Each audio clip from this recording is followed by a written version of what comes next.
It's Friday Night Live with Vince, pregame, postgame show. Your destination for top high school football previews and wrap-ups with Vince and his team. Buckle up and hang on for Friday Night Live.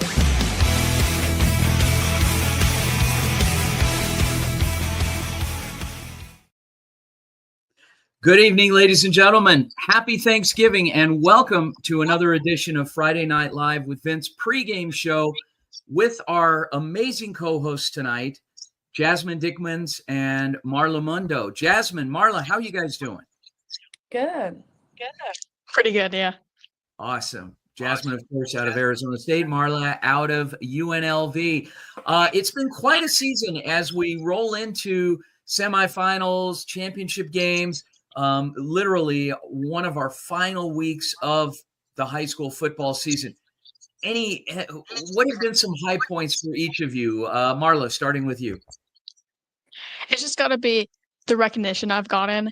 I do a lot of Bishop Gorman games, and we just did their semifinal 2 weeks ago, and Bishop Gorman's head coach gave me this huge hug after our post-game interview saying, thank you for interviewing me all year long. Just really the recognition from players and coaches. That is awesome. How about you, Jasmine? Any particular high points? Well, now that Marla says it, for me it was JUCO college where I really got connections with coaches and they start to recognize you and start to build a bond, like we're joking around. It was just really, really nice to experience that you can actually build bond with a coach as you go there more often. So yeah, that part of it's been a lot of fun. Coaches really are the backbone of a lot of these programs, and they really enjoy the camaraderie, the publicity, the credit, as humble as many of them are. It's nice to get recognized for things, and it's nice to be able to see their players get recognized. So it's been a fun season in being able to do a lot of that and a little bit of work as well. This week is no different. We're going to be out there broadcasting some games. And we'll have our amazing team out there covering those games. And we are going to start with Anissa Reynolds and with Marla. Go ahead and take it away with Anissa. Hey, Anissa, how are you doing? Good. How are you? I'm doing pretty good. So this is a huge matchup. ALA Gilbert North has lost just one game all year, and Canyon View has also just lost 2 games. Both teams have a high point offense. What should we expect from the defensive side of the ball in this matchup? I think defensively is where both teams really need to step up for this upcoming game. I mean, they're both very strong defensively, pretty evenly matched as well, but whoever is better defensively is definitely going to come out on top in this game. Yeah, and then so who do you believe is going to be the difference maker of this game? That is a great question, Marla. I've watched a few of ALA Gilbert's, film and their games. I really think their quarterback, Ben Livingston, is going to put them over the top. He's going to be the most efficient on the field, help them out offensively. But obviously, Canyon View is pretty stacked offensively as well. So it's going to be a tough one. So these teams haven't played against each other all year long. How do you think that's going to factor into this playoff matchup? I think it'll be pretty refreshing for them to see a new opponent, but I think it's all, playoffs are going to be tough. They're going to be a little, gritty and rough. So I think both teams will still have the same mindset throughout the entire year and come out pretty much strong. Yeah. Who do you believe is going to be under the radar this game? Who's going to pop up and be uplifting for these teams?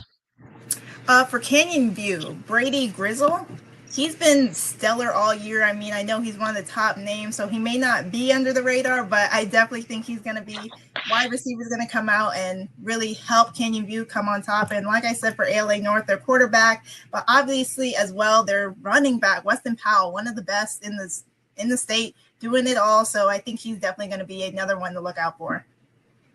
And then just real quick, what are your predictions for this game? That's a great question. I think ALA Gilbert's going to come out on top, but I think it's definitely going to be a close matchup.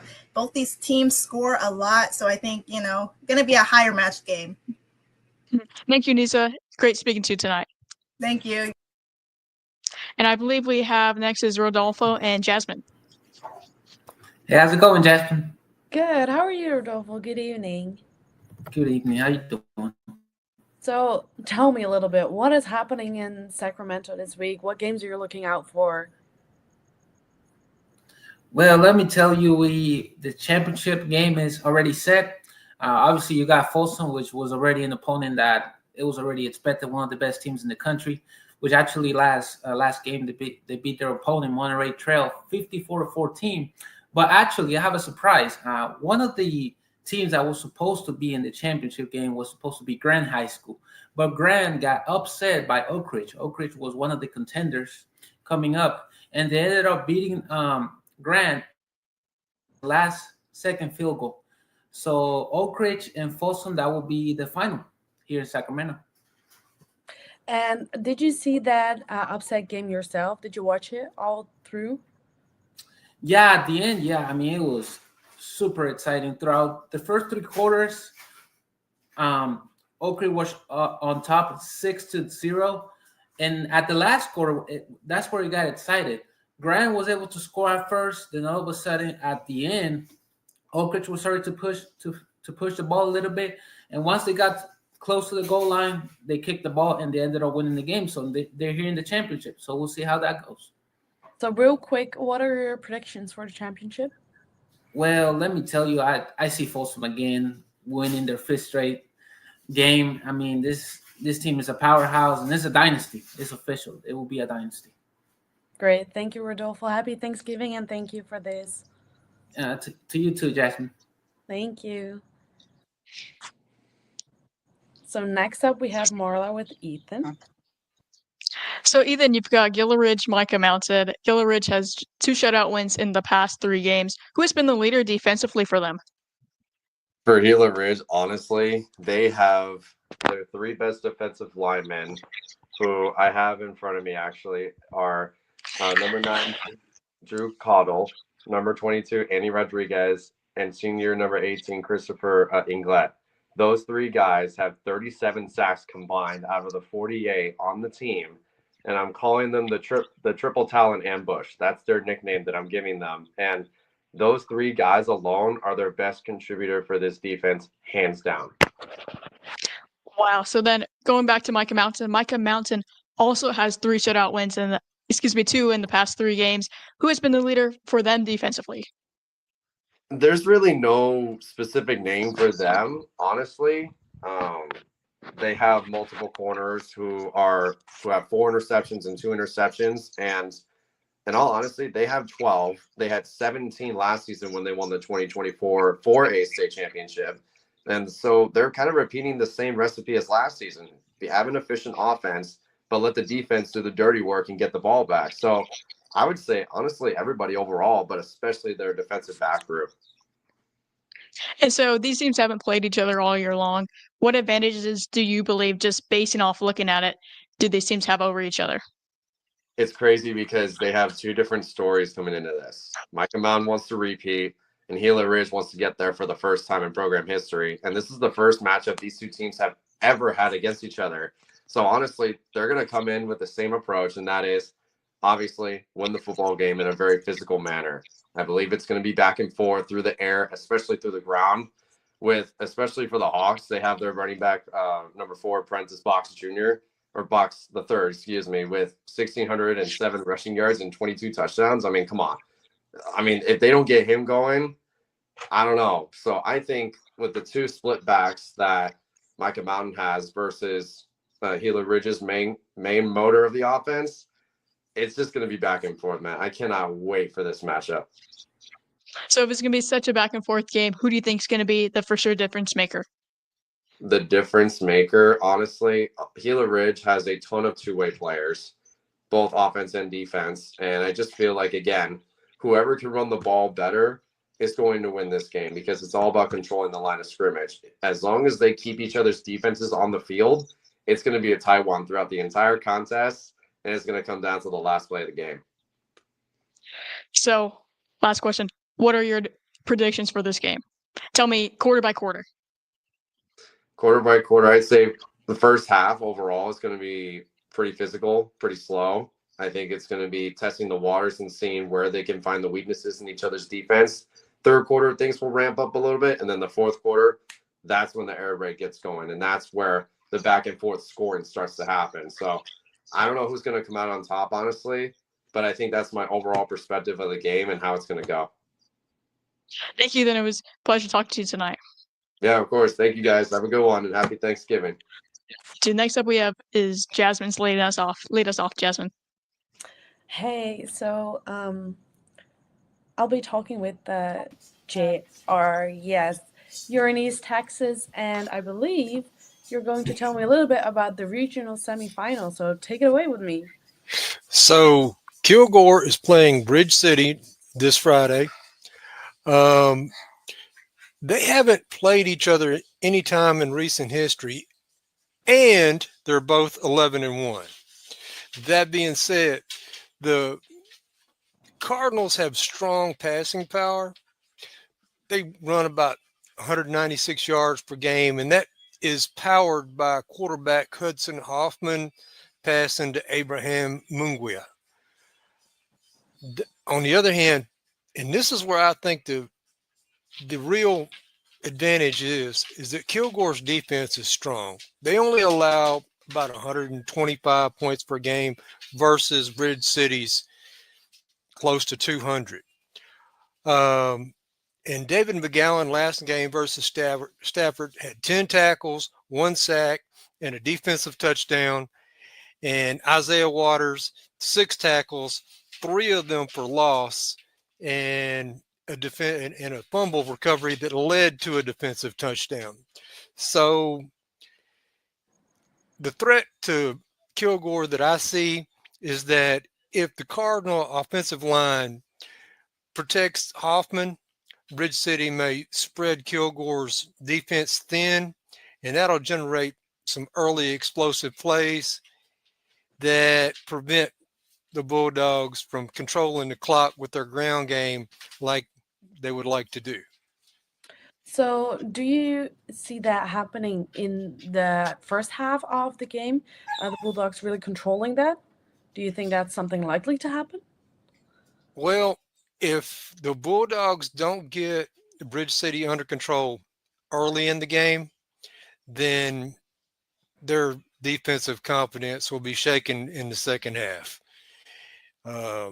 So they've got to get control of it in the early part of the game, and use that defense. They've got a strong defense. Kilgore does, and they've just got to capitalize on putting pressure on Hoffman. Yeah.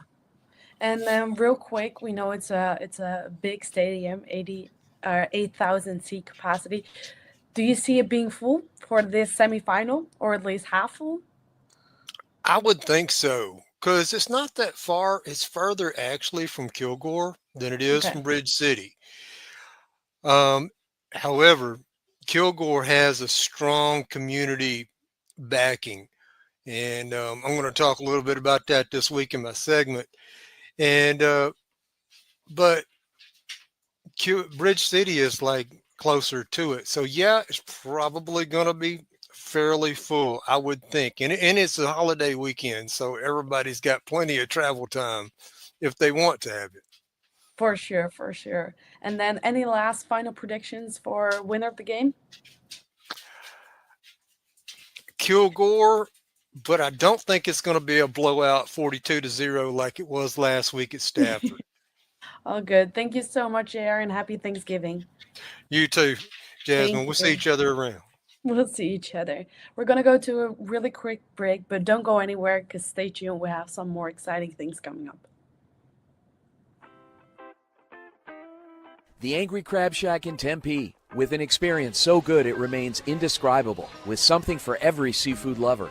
Try one of their amazing custom seafood boils, sandwiches, appetizers, and salads. Angry Crab Shack Tempe is located east of I-10 on Warner Road, 480-674-3847. The Angry Crab Shack in Tempe. Come ready to eat.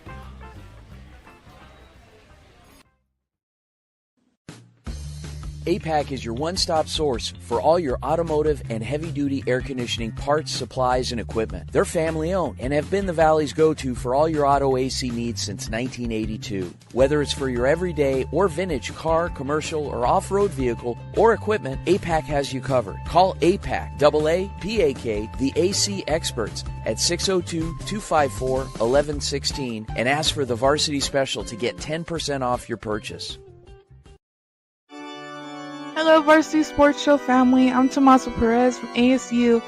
Join me as I bring you inspiring sports stories and updates from our Catholic schools, where faith, tradition, and athletics come together. Catch me live on KDOS 1060 AM Saturdays from 9 to 11 and during Varsity Sports Show game broadcast.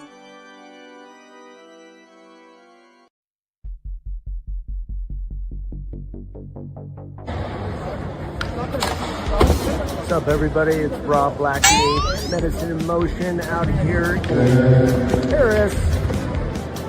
We're here at the Roland Garros.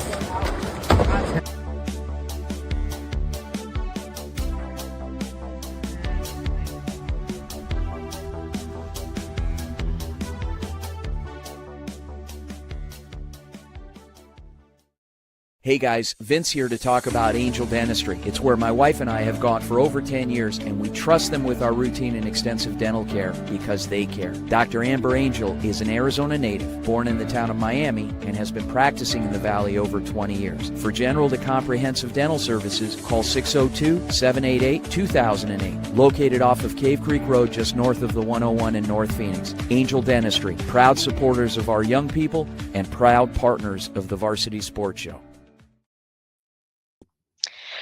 Hey, Manav, how are you doing today? Doing great, Marla. How are you? I'm doing good. I know you have some big Big 12 football recruit news. Tell us a little bit about that. Yeah, there was big news here in the Houston area in terms of recruiting. I mean, there always is, but especially this week, it was announced that the University of Houston, of course, they've had a pretty good season here in the Big 12, 8-3. It was announced that they have secured the #1 overall recruit in the country for 2026. Keyshawn Henderson, he is a quarterback, 5-star recruit, committed to Houston over the summer last year, actually, but he has risen over the rankings, and he is now the #1 player for 2026 heading into the year, according to 24/7 Sports, and really exceptional talent. He's going to be maybe a true freshman starter for Houston next year. We'll see what happens, but exceptionally athletic and versatile player across the board. He is the highest recruit in Houston history. And they're saying he could be the next maybe Lamar Jackson, Jaden Daniels, or Jordan Love, something like that. Really great improvement over his past 2 seasons up in North Houston playing for the Legacy School.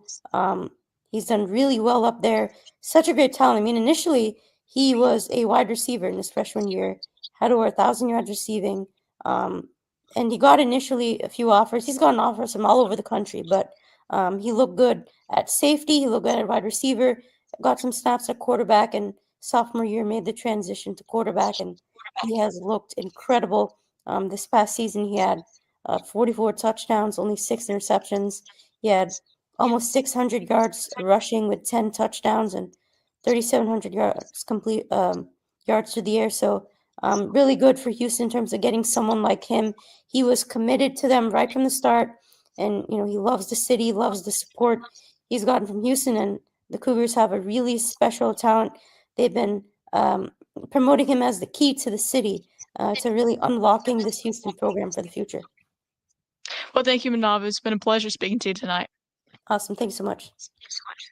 Next up, we have Jasmine with Matt McCord. Take us away, Jasmine. Hey, Matt, how are you doing? I think you're on mute. Yeah, so. Oh, sorry. I'm You're doing good. good. You're good. So this is the other semifinal in the 5A in Arizona this week. Horizon and Desert Mountain. Please tell me something about it. Well, these two played each other at the end of October 24th, and Horizon won this game 37-22. And this kind of started a little bit of a downward spiral for Desert Mountain. They went on to then lose to Notre Dame Prep, and they were on a 2-game losing streak going into the playoffs. But Desert Mountain has really gotten going again, and they've won 3 straight games to get to this point. And for Horizon, they since their loss to Notre Dame Prep have looked like a different, funny enough, both these teams have lost to Notre Dame Prep, but Horizons looked like a different team. They have come out and they have played so well, and they are spearheaded by a running back duo of Bodie Zamorano and Dylan Brush, who are just so effective. So what do you think this history between these two teams means in terms of the semifinal? Do you think that plays a role? Two teams that play each other a lot, two teams that are fierce rivals and not that far away from each other up in Scottsdale. So it's kind of bragging rights for the city almost. Mm-hmm. So in some ways you could say this is like the 5A championship, but of course we know it's not. These two teams do not like each other at all. So it should be a good battle, physical as well. What are your expectations if we look a little bit quarter by quarter? Who do you think are going to excel, and what do you think are some key points for each other to make sure the score doesn't end up on the wrong side? Well, Horizon gets out the gates early. They score a lot of points in the first half. The second half is maybe where you can get them just a little bit. So I would expect Horizon to use a lot of play action and get going in the passing game with their quarterback Carter Puma and their really, really good receiver Jake Gerard. And then I would assume Desert Mountain kind of gets going back in the second half and makes this a tighter game. But it's going to be tight. It's going to be a really good game. The teams honestly are pretty even, so I expect a good one. Any bold predictions for who's going to come on top as a winner? Horizon. They're on fire right now. I don't like to make predictions, but they're just playing really good football right now. They're beating up everybody, so I think they could be on their way to win the 5A state title. So I'm going to go with Horizon. Sounds good. Great. Thank you so much, Matt. And we're going to go to a quick break, but don't go anywhere because we'll wrap it up after.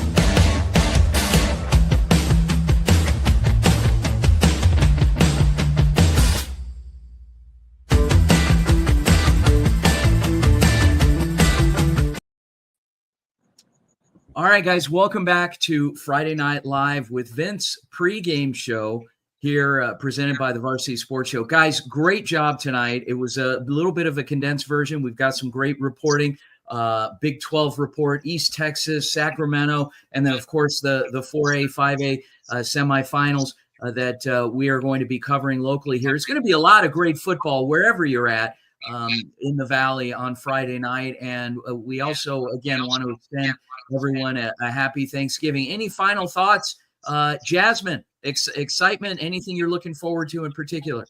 I am just so excited for this week. I think semifinals are one of the most beautiful games an athlete can ever play because it's all or nothing. I know what it's like to play a semifinal. It's so exciting. So it doesn't matter actually if you're 4A, 5A, or whatever division you are. It's going to be a beautiful, beautiful game, and I think very cool for all the athletes that can participate.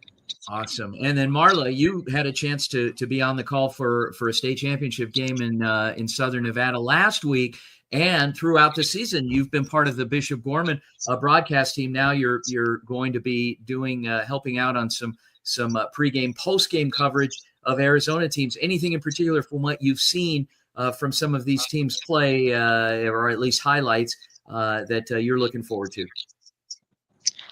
I think Ethan Troll sold me on that Gila Ridge Micah Mountain game. I mean, great offenses and great defenses. It's going to probably be like a bloodbath to see who comes out on top. Awesome.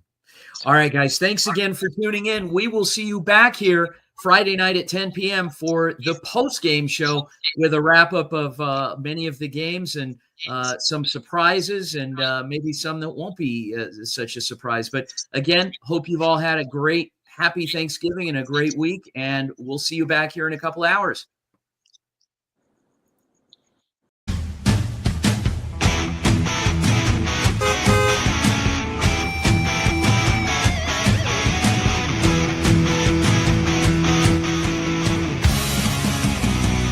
It's Friday Night Live with Vince pregame, postgame show. Your destination for top high school football previews and wrap-ups with Vince and his team. Buckle up and hang on for Friday Night Live.